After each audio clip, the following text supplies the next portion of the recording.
حذیفہ صاحب، جیسے میں نے ابھی آپ کے انٹرو میں بھی اینڈ جو لوگ آپ کو جانتے ہیں، آپ کے کالمز پڑھتے رہے ہیں، آپ کی صحافت کو دیکھتے رہے ہیں، تو وہ یہی توقع کر رہے تھے کہ آپ کو شاید وزارت اطلاعات جو ہے وہ سونپی جائے گی، لیکن ابھی ہم آپ کو دیکھ رہے ہیں کہ وزیر مملکت برائے قومی ورثہ اور ثقافت، یہ کیوں، کیسے ہوا؟ دیکھیں، میں اکثر ایک بات کہتا ہوں، جو میں وزیر اعظم صاحب کو بھی کہتا ہوں، شہباز شریف صاحب کو بھی، کہ ہم سب لوگ ان کی ٹیم ہیں،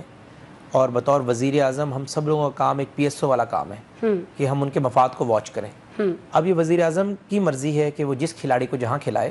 اگر میں ایک اوپننگ بیٹسمین ہوں تو مجھے مڈل آرڈر پہ بھی کھلا سکتے ہیں، مجھے ٹیل انڈر بھی کھلا سکتے ہیں، مجھے وہ بالنگ بھی دے سکتے ہیں۔ یعنی جس طریقے سے وسیم اکرم آخری اوور سکلین مشتاق سے کروا لیا کرتے تھے، لوگ کنفیوز ہو جاتے تھے کہ کر کیا رہے ہیں، وقار یونس کے بجائے سکلین مشتاق کو بالنگ دے دی ہے۔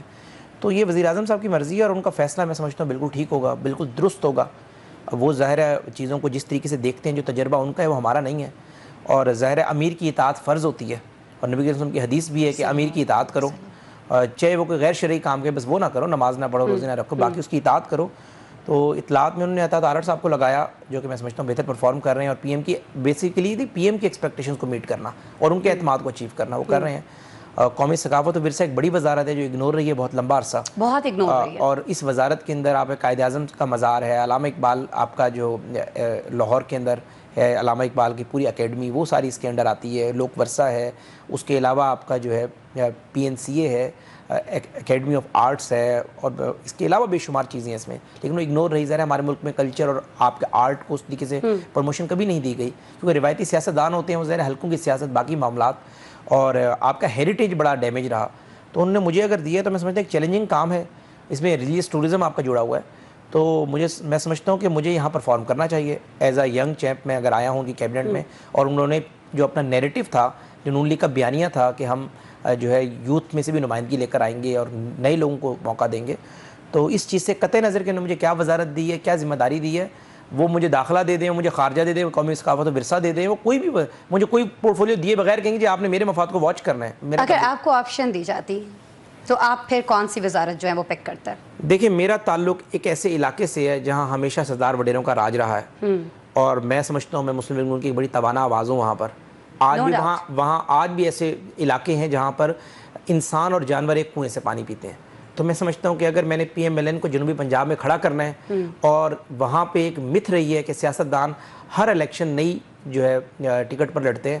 تو ظاہر ہے ہمارا تو تعارف میاں نواز شریف اور شہباز شریف ہیں۔ اللہ کے بعد اگر میں یہاں بیٹھا ہوا ہوں تو نواز شریف کی وجہ سے بیٹھا ہوں اور شہباز شریف کی وجہ سے بیٹھا ہوں، تو میں نے پارٹی کو مضبوط کرنا ہے، تو میری خواہش تو یہی ہوگی کہ میں کوئی ایسی وزارت ہو جس میں میں ڈیولپمنٹ کا کام کر سکوں، نیا انفراسٹرکچر بنا دوں، موٹر ویز کا ایک جال بچھا دوں، ہاں ڈیرہ غازی خان کو کوئٹہ سے ٹچ کر دوں، اور ڈی جی خان کو لاہور اور اسلام آباد سے ایک نیا کوریڈور بنا دوں، یعنی یہ چیز ہے۔ تو لیکن ظاہر ہے میں پارٹی کو ریکویسٹ بھی کروں گا، پارٹی میں مجھے امید ہے کہ یہ چیزیں کرے گی، خود کرے گی، شہباز صاحب کریں گے۔ تو باقی جہاں پی ایم نے لگا دیا میں سمجھتا ہوں کہ اللہ تعالیٰ اس میں برکت دے گا، اور جب آپ ظاہر کسی ایلڈر کی، کسی بزرگ کی بات کو اوکے کرتے ہیں تو اللہ تعالیٰ اس میں خود برکت ڈال دیتا ہے، خود بخود برکت ڈالتے ہیں۔ اچھا، آپ نے نون لیگ کی بات کی کہ نون لیگ کو ان کا بیانیہ بنانا اور یہ ساری چیزیں لے کر چلنا، آپ کو لگتا ہے کہ اس میں کہیں نہ کہیں کچھ ہرڈلز ہیں؟ ابھی جس طرح سے چلیں وزارت اطلاعات ہی کی پہلے بات کر لیتے ہیں، جس طرح سے چلائی جا رہی ہے، آپ نے کہا کہ تارڑ صاحب جو ہیں وہ بہترین کام کر رہے ہیں، لیکن سر جب ہم سوشل میڈیا پر دیکھتے ہیں تو کہیں نہ کہیں ہمیں نون لیگ کے لیے ابھی بھی بہت سارے پرابلمز دکھائی دیتے ہیں، تو آپ کو نہیں لگتا کہ یہ ایک ایسا شعبہ ہے جسے اگنور کیا گیا وزارت اطلاعات کی جانب سے، چاہے تارڑ صاحب کا دور ہو یا اس سے پچھلے ادوار کی بات کر لیجئے، میں نون لیگ کی بات کر رہی ہوں؟ دیکھیں، ایک بات تو یہ ہے کہ مسلم لیگ نون کبھی بھی پروپیگنڈا والی جماعت ہی نہیں رہی، نون لیگ ہمیشہ ڈیولپمنٹ والی جماعت رہی ہے، تو ہم نے ہمیشہ پولیٹیشنز بھی ایسے ہی پیدا کیے جو کہ پروگریس کریں، جو کہ آپ کو ڈیولپمنٹ دیں، جو کارکردگی بیس بات کریں۔ اب اگر آپ بات کریں گے، میں کھل کے بات کر لیتا ہوں، آپ نے نہیں بھی کہ مریم اورنگزیب صاحبہ کی وزارت کی کارکردگی کی بات کریں یا تارڑ صاحب کی کار کریں، دیکھیں ہم پروپیگنڈا میں عمران کو کمپیٹ تو نہیں کر سکتے، وہ اتنا جھوٹ بولتا ہے، اتنا جھوٹ بولتا ہے، وہ ظاہر ہے اس کے سامنے جھوٹ بھی ہاتھ باندھ کے کھڑا ہو جاتا ہے کہ مہربانی کریں، تو اس کے مقابلے میں آپ اتنا ہی سچ بول سکتے ہیں؟ ہم ہمارا اب ظاہر کارکردگی، سچ ہمیشہ کارکردگی سے ہوتی ہے، تو ہماری جماعت میں جن لوگوں کو بھی اطلاعات کی ذمہ داری پہلے دی اب موجود ہے، ان کا یہی ویژن ہے کہ کارکردگی بیس کے اوپر آپ کو ووٹ ملے گا اور کارکردگی کا آپ نیریٹو بنائیں، تو ظاہر ہے اس میں جس تیزی سے کام ہونا چاہیے، جس تیزی سے انہیں کاؤنٹر کرنا چاہیے، وہ ظاہر ہے اس میں وجوہات یہی ہیں کہ ہماری پارٹی میں کبھی بھی اس طرح کا ماحول رہا نہیں، ہم نے اس طرح کی سیاست کبھی دیکھی نہیں۔ اب سوچا جا رہا ہے ایسا ماحول بنانے کے لیے؟ اس پہ کام کر رہے ہیں۔ دیکھیں عطا تارڑ کو اگر آپ دیکھیں، عطا تارڑ صاحب نے پہلے 6 مہینے کی کارکردگی دیکھ لیں, اب 6 مہینے کی کارکردگی دیکھ لیں. ڈیجیٹل کھڑا کیا ہے, باقی چیزیں بہتر ہوئی ہیں. اگر پارٹی کا نیریٹو کچھ نہ کچھ سننا شروع ہو گیا ہے, سوشل میڈیا پہ ان کا نیریٹو کم ہوا ہے, سوشل میڈیا کی بہترین کارکردگی ہے, بدر شہباز وغیرہ سارے یعنی شہباز صاحب کی ٹیم کے لوگ لگے ہوئے ہیں, تو ذرا کوئی نہ کوئی کارکردگی تو ہے نا جی. اب یہ تو نہیں کہ وزیر اعظم صاحب تو نہیں بیٹھ کے کر رہے کچھ, یا میں تو نہیں بیٹھ کر کر رہا. وزیر تو ہاں یہ ضرور ہے کہ کارکردگی سے ہاں اچھا, یا انہیں لگتا ہے کہ سلو ہیں چیزیں. نہیں پی ایم صاحب نہیں, پی ایم صاحب مطمئن ہے, اور مطمئن ہے تو چیزیں موجود ہیں نا. شہباز شریف کا نام ہے ڈوئر. جو شہباز شریف کی توقعات پہ پورا نہیں اترتا تو وہ سیدھا گھر جاتا ہے. شہباز صاحب کبھی بھی یہ نہیں کہتے کہ you are going to your office, وہ کہتے ہیں you are going to your home. کیونکہ ظاہر ہے ہم پبلک ایکسچیکر کے پیسے سے اگر بیٹھے ہوئے ہیں, لوگوں کو پرفارم کرنا ہے, پارٹی کی کارکردگی ہم سے جڑی ہوئی ہے. تو باقی ہاں یہ ضرور ہو سکتا ہے کہ کسی کے نقطۂ نظر سے آپ اختلاف کر لیں, ان کے کام کرنے کے طریقے سے آپ اختلاف کر لیں. یہ ضرور آپ کہہ سکتی ہیں کہ ابھی ہم نے اطلاعات کے شعبے میں, نیریٹو بلڈنگ کے شعبے میں بہت کام کرنا ہے. It's a long journey. وہ ہم سے اس میں آگے ہے کیونکہ اس نے کام ہی پروپیگنڈے کا کیا ہے. ہیلتھ, ایجوکیشن, نیشنل ہائی وے, باقی ڈیولپمنٹ کا کام میں وہ ہے, ہم سے 15 نمبر ہیں اس کے, ہمارے 95 ہیں.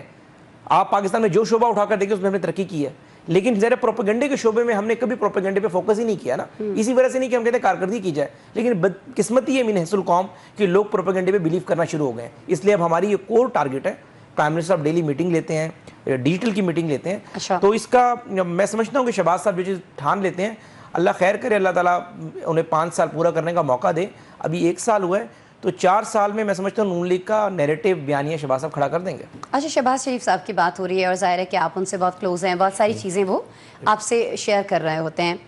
آپ کی اس موضوع پر بھی بات ہوتی ہوگی کہ اس وقت نون لیگ کے لیے سب سے بڑا چیلنج کیا ہے سوشل میڈیا سے ہٹ کر, جی دیکھیں نیریٹو سے ہٹ کر. جی سب سے بڑا چیلنج تو یہی ہے نیریٹو, کیونکہ ہم سمجھتے ہیں ہم نے بہت پرفارم کیا ہے, لیکن جو نسل 2000 کے بعد آئی ہے اس کو نہیں پتا کہ ہم نے کیا پرفارم کیا. اس کو یہ نہیں پتا کہ کون ہے نواز شریف. نواز شریف وہ شخص ہے جس نے 1990 میں جب پہلی کیبنٹ میٹنگ بلائی, آپ کو پتا اس کا پہلا ایجنڈا کیا تھا؟ نواز شریف نے کہا میں موٹر ویز بناؤں گا. فیڈرل سیکرٹری نے پوچھا وہ کیا ہے جی؟ انہوں نے کہا میں دیکھ کر آیا ہوں برطانیہ میں M1 M2 M3 انہوں نے شروع کی ہوئی ہے. ساؤتھ ایشیا میں موٹر وے ہی نہیں تھی. لوگوں کو یہ پتا نہیں کہ نواز شریف پاکستان میں موٹر وے لانے والا, اور بے شمار چیزیں. لیکن ظاہر ہے میں سمجھتا ہوں کہ نہیں آنے والی جنریشن کو ہمیں بتانا چاہیے. اور ہمارا اگر ڈیجیٹل یا سوشل میڈیا یا اطلاعات اولین ترجیح ہے تو میں 2 بجے سے لے کر اب 11 بجے 8ویں شو میں بیٹھا ہوا ہوں نا, کیونکہ میں سمجھتا ہوں کہ میں نے پی ایم کے نیریٹو کو, پارٹی کے نیریٹو کو ہر حال میں دفاع کرنا ہے, اور ظاہر ہے کہ اس شعبے میں ہمیں تیز بھاگنا ہے. اگر یہ چیز آپ سمجھ رہے ہیں حذیفہ صاحب, تو پارٹی کے دیگر لوگ کیوں نہیں سمجھ رہے؟ دیگر لوگ بھی سمجھتے ہوں گے, میں کسی پہ تنقید نہیں کرنا چاہتا, اور نہ ہمیں کرنی چاہیے. دیکھیں ترجیحات کی بات ہوتی ہے, کسی کا کام کرنے کا سٹائل ذرا ڈیفرنٹ ہوگا, کر رہے ہیں, سب کو اندازہ ہے اس بات کا. بہت ساری جگہوں سے, کیونکہ میں خود ایک اینکر پرسن ہوں, ایک شو ہوسٹ کرتی ہوں, بہت سارے اینکر سے جب ہماری آف ایئر بھی بات ہو رہی ہوتی ہے تو یہ سننے میں ملتا ہے ہمیں کہ جی حکومتی جماعت کی طرف سے جب کسی سے رابطہ کیا جاتا ہے کسی بھی موضوع پر ڈیفینڈ کرنے کے لیے حکومت کو, تو بہت سارے لوگ جو وہ بھاگتے دکھائی دیتے ہیں, پروگرامز میں آنے سے اعتراض کرتے ہیں. دیکھیں ایسا نہیں ہونا چاہیے, ایسا نہیں ہونا چاہیے. اگر ایسا ہے تو ایسا نہیں ہونا چاہیے. لیکن آپ کے پروگرام کے توسط سے میں سب اینکرز کو کہتا ہوں, اور آپ کو بھی سفارش کر رہا ہوں, جہاں سب بھاگ رہے ہیں اور کوئی حکومتی موقف کو آپ کو لگے کہ ہمارا موقف کمزور ہے تو مجھے بلا لیا کریں.